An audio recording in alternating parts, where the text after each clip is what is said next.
I was knee-deep in a YouTube trance watching Sims 2 Twilight at 2 a.m. when I was recommended this little video. And I liked the simple premise for this 30-day challenge. Writing what you want on a note card, looking at it daily, and focusing only on positive thought and abundance for the whole month. And so, freshly inspired and high off an exciting late-night cocktail of pepperoni and elephant doses of Benadryl, I had an idea. Not doing that challenge.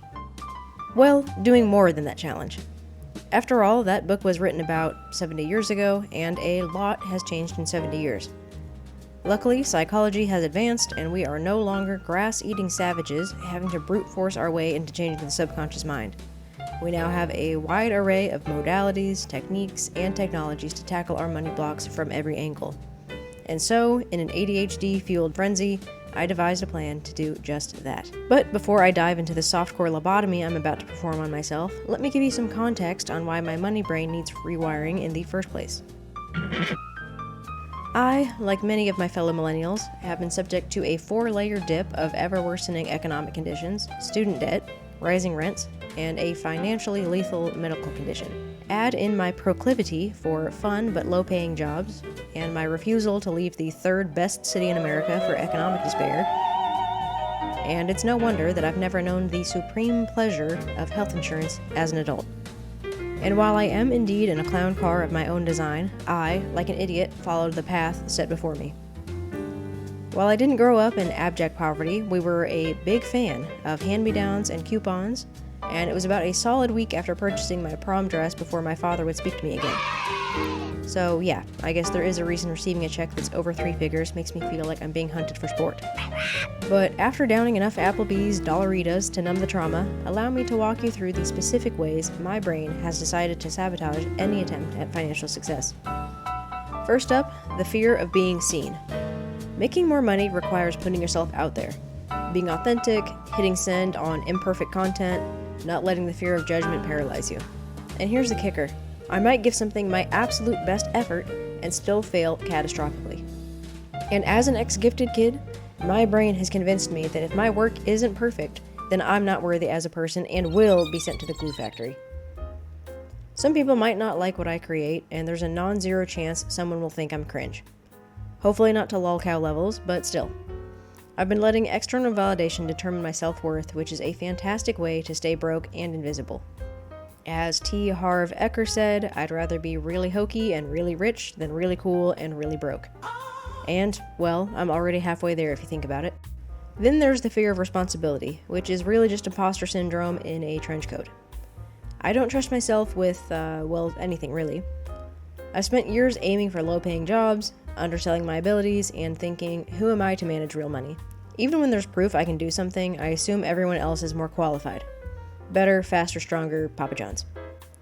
But here's where it gets messy. I'm also a chronic giver. I'm terrified that if I actually make good money, everyone will come crawling out of the woodwork with their hands out. My single mom friend with her deadbeat boyfriend situation, my sister who's made questionable life choices since leaving home, to Fiat. I'm already imagining the guilt trips. It's subtle, but sometimes it feels like having more money would just mean more people dragging me down with their financial drama. And then there's the controversial one that nobody wants to admit. I've somehow convinced myself that all wealthy people are morally compromised. Like, deep down, I believe that caring about money, even at a level that just takes life out of survival mode, makes you greedy and selfish. So earning more feels like I'm betraying my values about community and helping others. Basically becoming everything I've always judged. It seems my subconscious mind did not get the memo that having health insurance and a functional car does not immediately put me in the group of people who make funny little salutes or attempt to rebrand company towns. So after identifying all these blocks, I realized I'm going to need more than good vibes and positive thoughts to have any hope for my financial future. I need to attack this from every angle. Which is how I found myself up at 3 a.m. building an app that's part therapist, part diary, part life coach, and part insane man raving behind the Denny's. Because when it comes to healing modalities, much like the pills in my drawer, why have one when you could have them all? I'm cuckoo for contraband! So here's what this little healing app actually entails. A daily money diary. Every morning I log what I'm grateful for, my current money mood, any mindset shifts, and those weird little synchronicities that make you raise an eyebrow suspiciously. It's like journaling, but with more financial anxiety. Next up, I have a vision board. I've got a Pinterest-style board where I can add, move, and edit images of the things I want to bring to life, complete with target dates and costs. Because much like an iPad kid, apparently my subconscious needs visual aids to understand such complex ideas as, please let me afford the dentist. EFT tapping sessions. Guided emotional freedom techniques specifically for money shame. For those unfamiliar, EFT is like acupuncture, but you get to keep your clothes on and do it yourself. Allow me to rephrase. You can keep your clothes on and do it yourself. It's only illegal if you get caught, after all. And here's the genius part I borrowed from TikTok creator Sparkle Watts Official. The app simulates daily or weekly deposits into a fake bank account right on the homepage. You can control the starting balance, how often the deposit hits, and the size range of deposits. The idea is to get my nervous system used to seeing large amounts of money without immediately assuming the IRS is coming to give me the old Yeller treatment out back. Now, I know that's a lot, but here's where the challenge comes in. Every day for the next 30 days, I'm going to wake up and do each of the 4 tasks. Reviewing my vision board, doing a tapping session, writing in my money diary, and simulating a bank deposit. I'm planning to do this first thing in the morning before my brain gets polluted with news alerts about my local Florida man's latest antics, or whatever fresh hell 2025 has to offer. And because of my latent masochistic tendencies, I've decided that if I miss even one day, I'm restarting the entire challenge.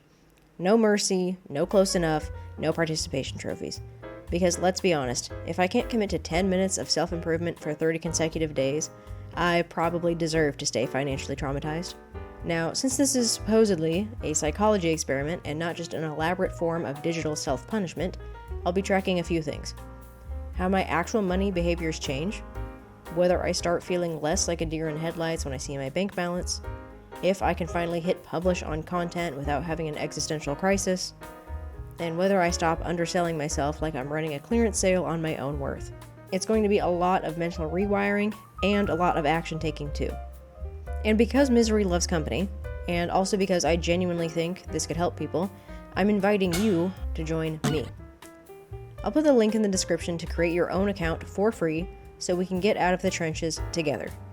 But fair warning, it might not be super polished because, and this may come as a surprise to you, I can barely write HTML myself, and I'm no better at jockeying Replit to build me something greater.